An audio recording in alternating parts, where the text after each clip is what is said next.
Dehydration waa fuuq-bax. Fuuq-baxa waa marka uu yaraado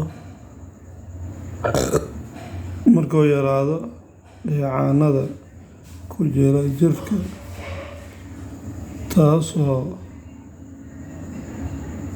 sababi karta tabar-darri iyo dhimasho,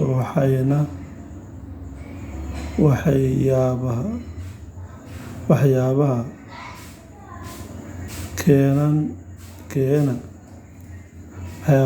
keena waxaa ka mid ah: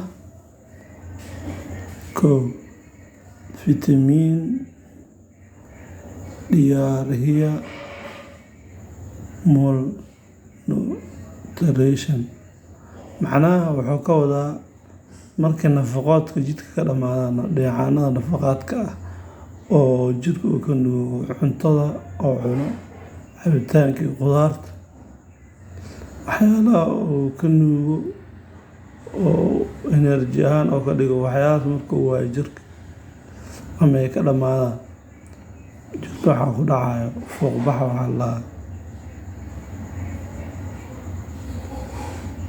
Wuxuuna fuuq-baxaa fitamiinkii waayey. Diarrhea waa shubanka waa dheecaankii, macnaha dheecaannada caadiga ah maskaxda soo dayaysa si toos ah caloosha ugu dhacaya, sababtoo ah fitamiin ama wax kale ee la falgalaan ayuu leeyahay, si toos ah caloosha ugu dhacaya, calooshana si toos ayuu sii daayay. Patient Care 1. Si bukaanka Patient Care waa qaabka qofka dhibaatada soo gaarto loogu gargaaro. 2. Sii bukaanka maalin shifo ORS macnaha qofka marka dhibaatadaas soo gaaro, 1 waxaa la siiyaa shifada daawada loo yaqaan ORS. 2.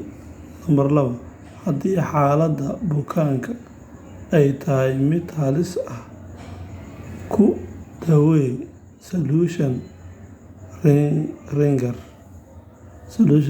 iyo daawo Solution ringer lactate taas oo isticmaala daawada labaad. 3. Haddii uu bukaanku tagayo si fitamiin haddii bukaanka shubanka u raacsan matag, waxaa la siiyaa fitamiin B injection cirbada lagula duraa.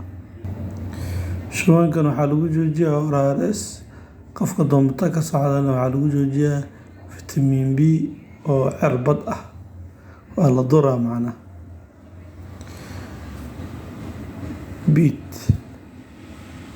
Qaniinyada u imaan doona casharkeena fuuq-baxa meesooyinka lala socda casharada kale.